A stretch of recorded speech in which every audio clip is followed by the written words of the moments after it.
when I should have left myself alone. But I couldn't have, oh no, I couldn't have. I always open my gut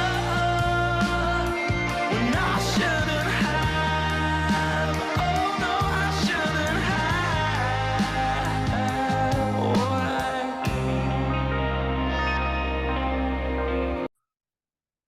Hello, my friend.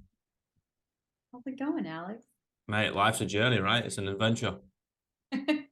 That's what they say. That's what I'm hearing. Where's it taking you? Where is it taking me, or where has it taken me? Where is it taking you? Where does it take me? You know, it has been a beautiful up and down roller coaster of a ride, but more ups than downs. And I don't know. I'm liking the direction it's going. I'm not entirely sure I know where it's taking me, but I'm enjoying all the pit stops along the way. Don't you find that it ends up having more ups and downs, but we focus on the downs a little too much? We certainly can. I feel like I'm someone who focuses on the ups more. Oh, I'm more legend. of I'm more of the optimist, I guess, although my husband's very much of a realist, which I think is a good balance. I think it's important to be a realist, but I tend to, yeah, I'm and maybe that's a fault. Maybe that's a fault of mine. Maybe I need to look at the downs and assess them a little more closely. Oh, I wouldn't say it was a fault. Like, you know, seeing the beauty in things and seeing the optimistic parts of it, like that's not necessarily a fault. Yeah. I think we all need to learn a little bit more about that, to be honest. You know. Yeah, it's interesting, your experiences, how they shape, how you look at those. Like, it's always so curious to hear, like, I even just, as I had mentioned, my husband being more of a realist, it's like his life experiences have shaped him into that outlook. Mine have given me this more of like an optimistic, and then there's a lot of people, who have a very pessimistic view. And so it's interesting, the people who are around, the experiences we've had that shaped that view. I think it's interesting. That whole nature nurture thing, right? And I always have a question in my mind. It's like, what is more potent? Is it the cards that we're actually dealt, or is it how we play it and the environment that we're in, right? And I think I lean more towards the side of the environment, of like the nurture. I think that has more influence over us than like what are we genetically gifted at, Absolutely. I'm with you there. I'm sure we see it all the time. Well, I fucking definitely know. I see it all the time when you have athletes coming in and they're like gifted as hell and they're lazy as piss. Or the other way around. Like work unbelievably hard. And you're like, well, you've got the coordination of like an ant.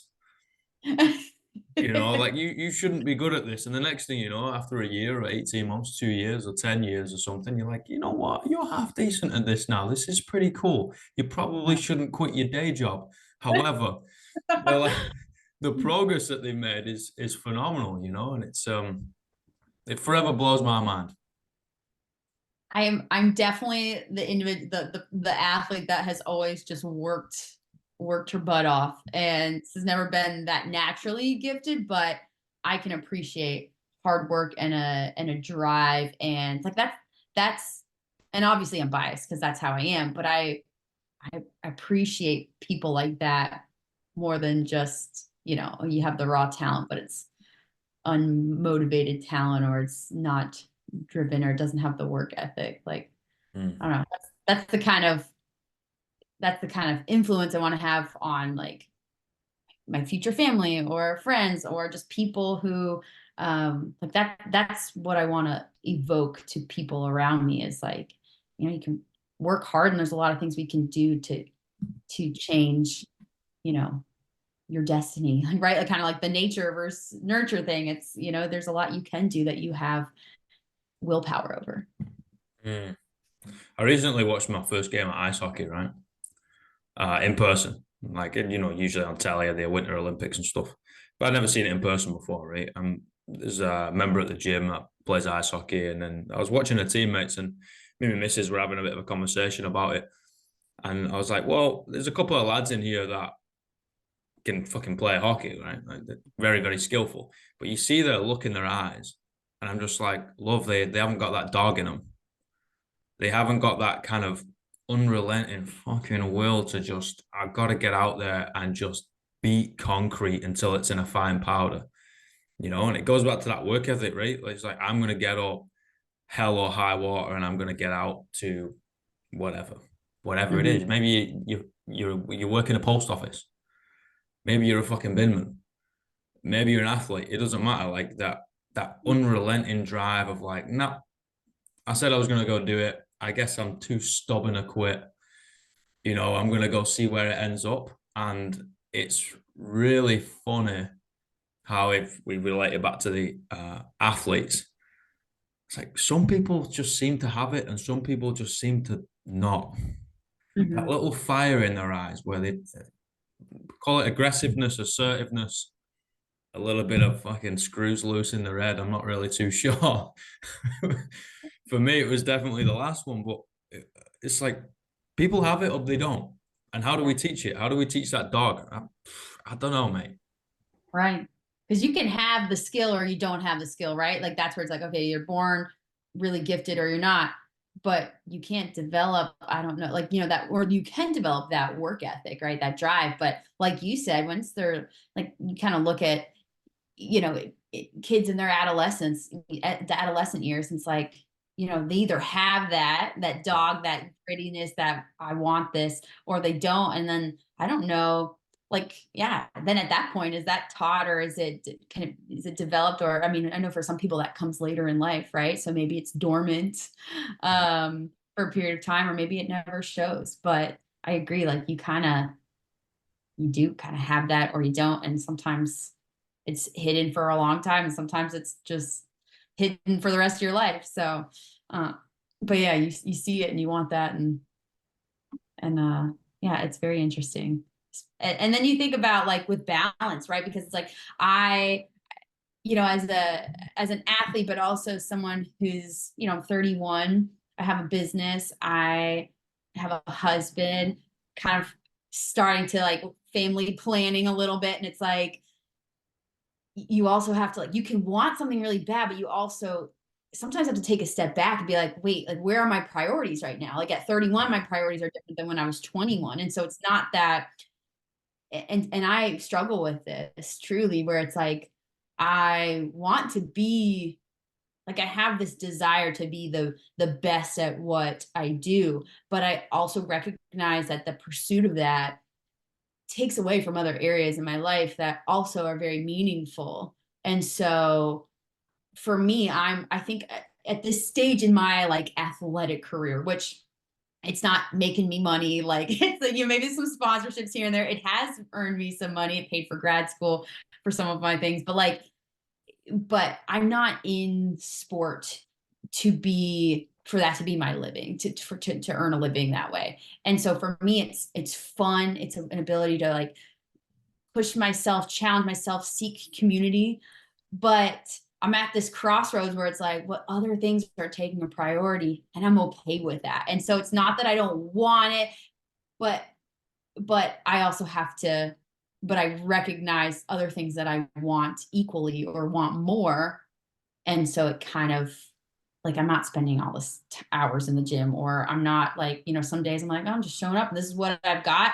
And that's okay. You know, and this is the best I can do. And I moved today. I'm healthy. I'm, you know, injury free. I eat well. And, you know, some days like that's what I've got. And it's, and part of me is like, that dog wants to come out and I have to like suppress it. And I'd be like, all right, but we're not like, that's not the main MO right now. Does that make sense? Mate, I love you for saying that because I get questions quite frequently from members. I work in a CrossFit gym, right?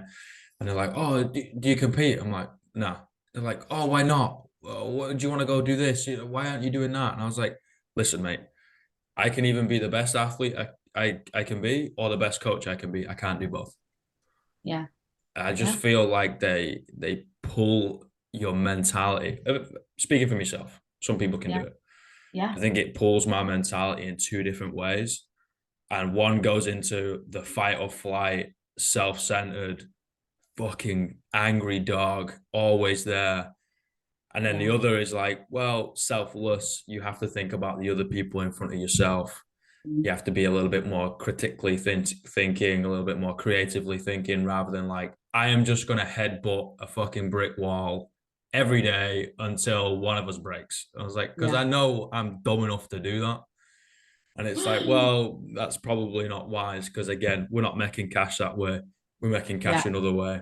We need to Yeah. think about other things, building rather than, chasing the angry dog.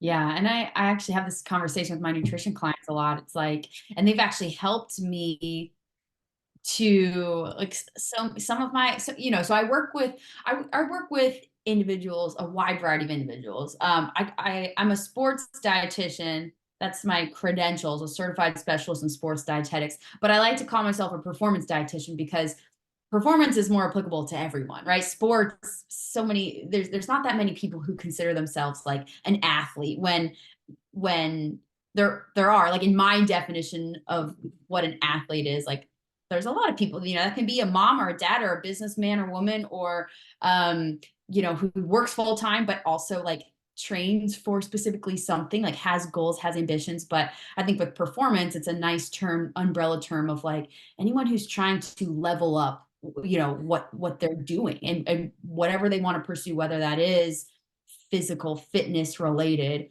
or if it's just a matter of having better energy for everyday life and just pursuits, or work performance, right? I want to be able to make decision making, like, have sound and quick decision making when I work in this high stress environment. Think about like first responders, military individual, military personnel. Like they have to be on their feet. They're quick in their decision making, and they also, there is that physical component too. So I think performance can cover a lot of different areas, but I work with a lot of individuals who fall under that umbrella.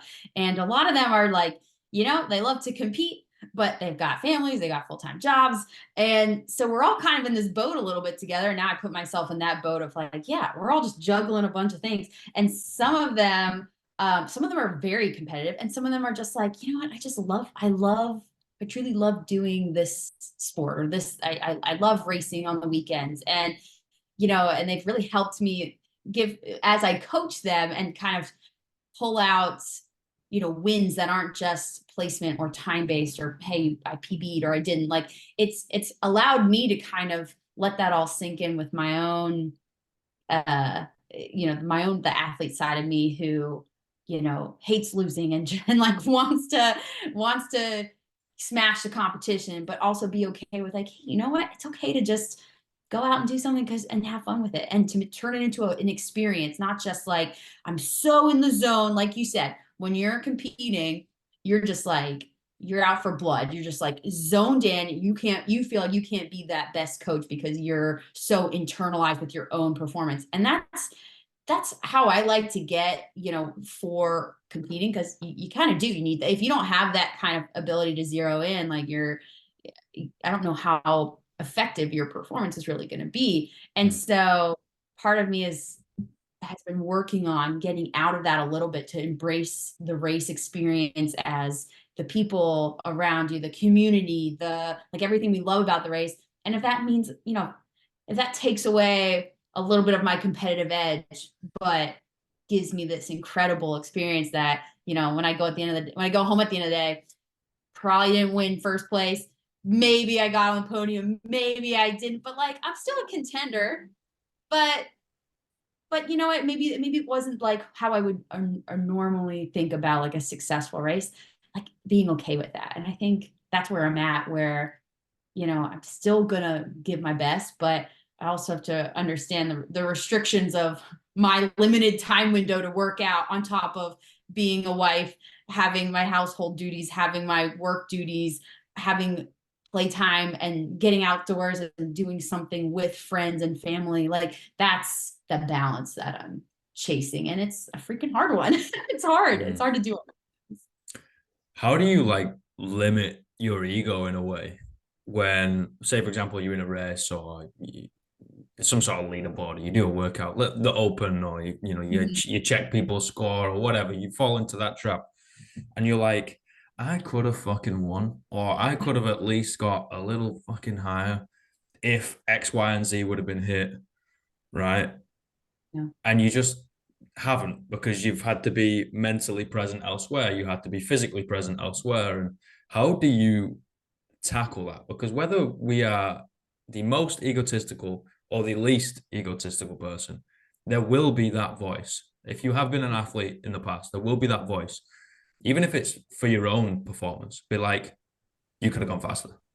You had the capacity to go faster, to go heavier, to do whatever.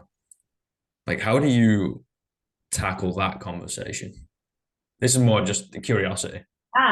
Well, a couple things crossed my mind when you asked me that.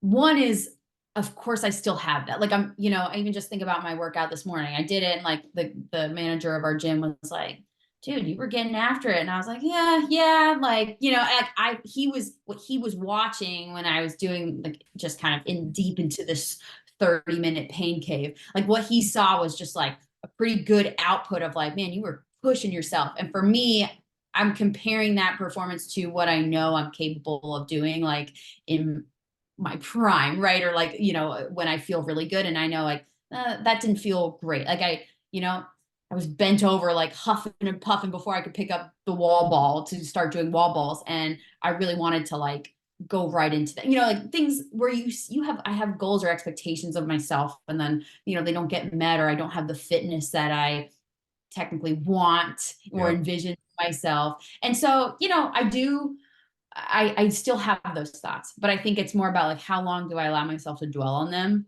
And it's a fraction of the time now than what it maybe was in the past. And I think I've always been like, some athletes, some individuals really hang on to things for a long time. And I've never, thankfully, like been that person where like, I don't lose a soccer game in like rec soccer league in elementary school and then like not talking to anyone for the rest of the day. Like, I've always been like, yeah, you're upset after the game, and maybe like 2 hours later, you're like back hanging with your friends and joking. So I don't know, like, that's something that, like, my husband, on the other hand, like back in his like football days, like, I think he was really hard on himself and like would be that person to just dwell. But he's always helped me too. He's like, okay, even after some of the bigger performances, where I'd be really upset, he's like, you have 24 hours to be poopy pants, as we said, 24 hours. And then after that, like, you shake it off. Like, what are you gonna, and I think I've grown so much in the losses. I mean, truly, when I think back over like all my years of competing, it was like the races that stung the most, the races that like that didn't go, they weren't podium finishes. They had some sort of, loss or fail, quote unquote failure in them that stick out. And I was able to do something with that. As opposed to just like, yeah, I did pretty well, like moving on. So I think I think I have an outlook of gratitude for a lot of the things that, like today's session. Yeah, I wasn't thrilled with how I did, but that's driving me to show up every day and stay consistent. And I know what I can feel, and I want to chase that. I want to chase that feeling of, all right, I'm not where I want to be. I know I have more in me, so I'm just gonna like keep putting in the work. So there's that element too. For sure. I think I think it helps with the fitness thing, right? With it being you and you, it's an indie sport. And we're chucking kettlebells, we're throwing wall balls, we're picking up barbells or whatever. And if you knew you could have gone faster, or you could have gone heavier, you could have gone unbroken. The second question the first question in my mind that comes up after fucking hell, you could have gone faster, is, did you hit the stimulus? And if the answer is yes, because the workout kicked me in the balls, then like you can't really be mad at yourself, because you gave what you could give right now.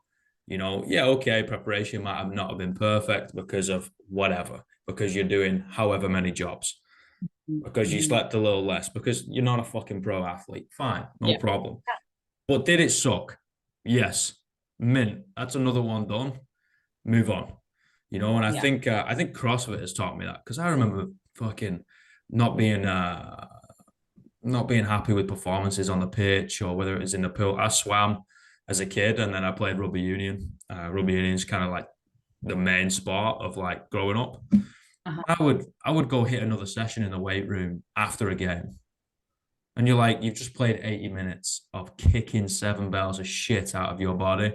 And now I'm under a heavy barbell. This is probably not wise, mate. You know what I mean? And it was like a form of punishment in a way of like, well, you've got to get back after it. But there's so much uncertainty and variables in team sports and in games that like football, whether it's European football or American football, so much could go fucking wrong that you have zero influence over. And you could lose a game because of that. Right. And then if we're going to beat ourselves up because we lost the game for something that we had zero influence over, you're just going to end up burning yourself out and overtraining. Right.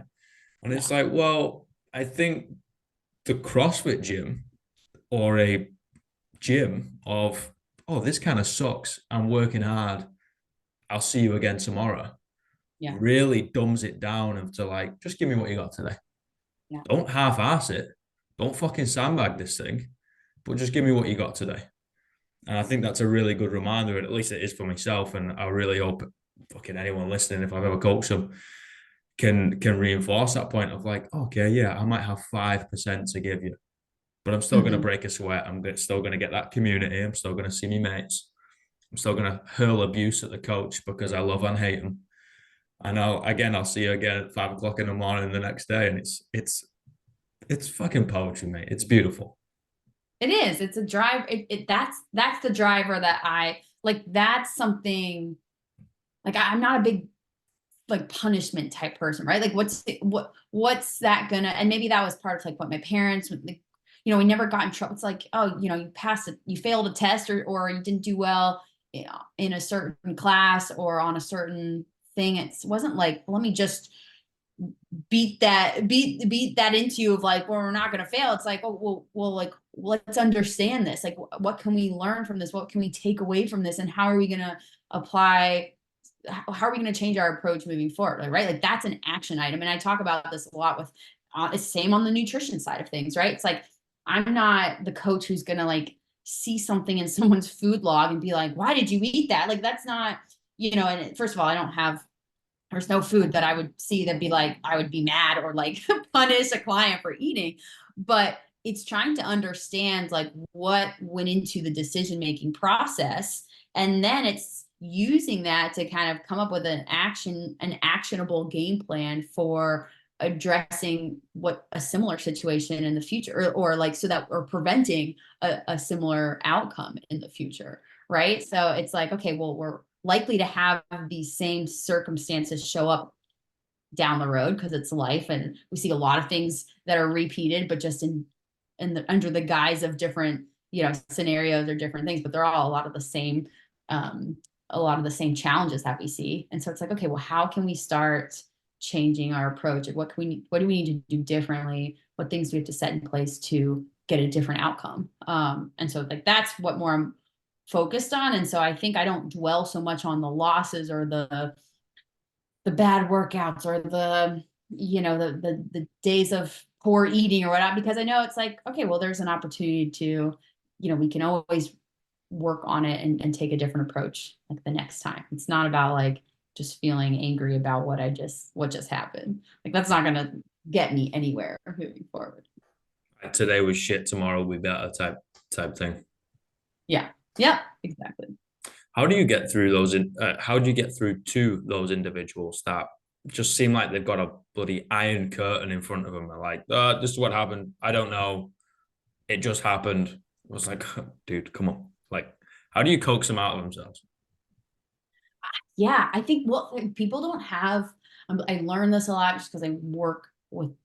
I do this all the time, like as part of my work. But it's like people don't have a great sense of awareness of like what they do, how they're feeling. Like I think we're so sometimes disconnected from ourselves because we live in a noisy world and there's a lot of distractions and we're trying to like keep up with the Joneses and we're constantly staying busy. And so between like, and then the need to feel productive, like, oh, the need to feel like we always are being productive and need to do something productive. And my husband's really good at reminding me of these things, because I fall into that trap a lot, and he's certainly the one consistent individual who pulls me out of that oftentimes. But it's like, we have to learn to embrace the quiet. We have to work to understand ourselves and know ourselves, and listen, and quiet things around us. And I just think that's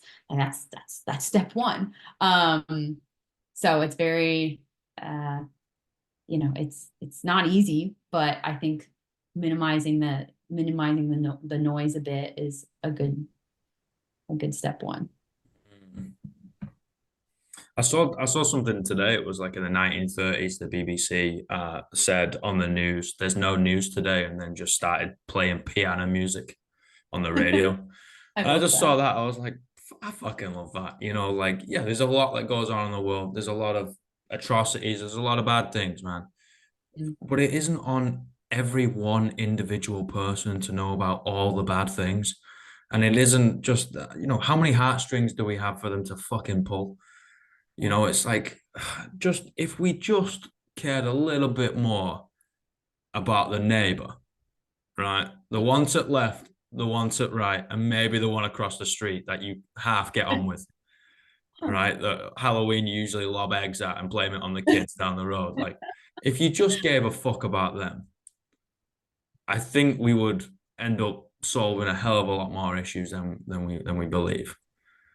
Yeah, and not in like a conceited way, but also with yourself. Like, if we worked on repairing the relationship with ourselves, or like the how we communicate with ourselves, right? Our internal dialogue is so important, because I mean that's that's the energy we're giving off to the people around us, our neighbors, our family for sure, other loved ones. And so yeah, I think you're right. Like, how can we impact our immediate communities, like the neighbors left and right, but also like, what's our relationship like with ourselves? Like, are we scared of being by ourselves and in the quiet because we can't stand being with our thoughts? Like, are we just constantly berating ourselves, or like, is that just negativity on blast for us to live inside of our own heads, and we're just looking for distractions because we can't tolerate that? Like, we probably need to work on address ourselves. And I think that's going to show in, those relationships that we have around us. I think people are scared of how they feel, so they don't want to think about it. So then they wait to hear about what other people think, and then they just think in the same way. Yeah. And it's like, let's just play follow the leader, and I'm like, fuck, okay. The more you think about that, the more my blonde brain gets a little imploded. And I'm like, no, thank you. That's not for me. I'm going to, keep teaching a little bit of fitness and highlighting how I fuck up all the time. And be like, and keep moving around, like learning new things from new people and new cultures. And there's a lot of beautiful things out there, and we end up living very similar. The core values are very, very similar. We just do it in many different ways. Well, I think social media doesn't help with that, in terms of like, no. And I think truly, like, I took a 6-month hiatus from social media from like August till like this February, maybe even like March. And it was so nice to just, like, you asked kind of like, how do I stay, like, how do you kind of stay focused on the balance of like all the things in your life, and not get distracted by seeing all of your, like, all the people that are in your circles who are like doing the full-time athlete thing, or like racing and competing and doing all this. And I will say, like, taking that 6 months off social media, it was a great 6 months, because and I wasn't competing, and people were like, man, don't you miss it? Or how do you kind of like stay focused on the things that you're trying to focus on and during this time? And I was like, well, it's just so nice not to play that comparison game by being on social media. Like, I don't, I'm not seeing people doing their workouts and like competing, doing all their travels and competitions. And so it's like, you don't miss out on stuff when you're not like just trying to compare and see the highlight reels and fall into that trap of like, I got to be doing something epic and I got to be posting about it and flaunting it. And it's like, who can scream like I'm the coolest and I'm the best from, louder and with more color and filters and all this stuff. And so I've come to really find a better balance, I think, of like navigating the online space with like my own ambitions and desires, and making sure that like I'm doing things because it's what I want and what's best for me and like my family and my, every like aligned with my values, and not just because I'm trying to keep up with other people. Pay attention to the quietest in the room. They're usually not posting on social media. It's true. We all fall, like I'm certainly like, no, I'm guilty of doing that for sure. And just like, trying to call attention to, social media is just like, it's all just attention grabbing, right? Like you're not on social media unless you're like posting something. It's, hey, look at me. And so I struggle with that at times, and trying to connect and have like a business on there, a lot of connect with me through there, and to share bits and pieces of my life and what's important to me and what I enjoy, and the athlete side and the food side, but without that taking over my identity, and not feeling like, well, I've created this identity for myself that I have to live up to now, and so it has to be all about this. It's like, no, I'm more than just a dietitian. I'm more than just an athlete. And maybe I don't post a lot of my super personal stuff, or maybe I do, but like, it's like I'm not like, I can be whoever I want to be in it, and social media doesn't have to reflect, like social media doesn't have to be the entirety of it. So yeah, so it's an ongoing battle or an ongoing balancing act, I should say, with that. For sure. You post whatever the fuck you want to post, and you do it in a way that you want to do it, and fingers crossed it's actually who you are. When you see somebody online, you meet them in person, you would hope they're the same frigging person. Yeah. That's really important. Yeah. Post and ghost, mate. That's the way I do it. Post and ghost. And most of my shit is fucking poetry. That's what I post. It's like, okay, I make most of my time is in coaching and fitness. And I was like, yeah, I'm going to post poetry. Like, what are you going to do? Are you going to follow it or you're not? Who the fuck cares, mate? It's like. I love the post and ghost, because that's it. It's like, get something out there. If that's, like if your online presence is important or something you want to do, like post it, and then like I'm not spending time calling. I'm not spending time going through messages. And I don't mean to be rude. And I definitely love messaging with people and like connecting with people, but it's such a time suck. So it is like some days I'm like, I feel like being a little social and stay on and message people back. And then other times I'm like, sorry, my personal, like my well-being and like mental health is way more important than just sitting on here for 2 hours and bullshitting. Yeah, you want to talk to me? Like, come see me. You know where I'll be all day. And if we're not in the same country, fucking ring me. Like we'll have a conversation. We'll properly chew the fucking bone.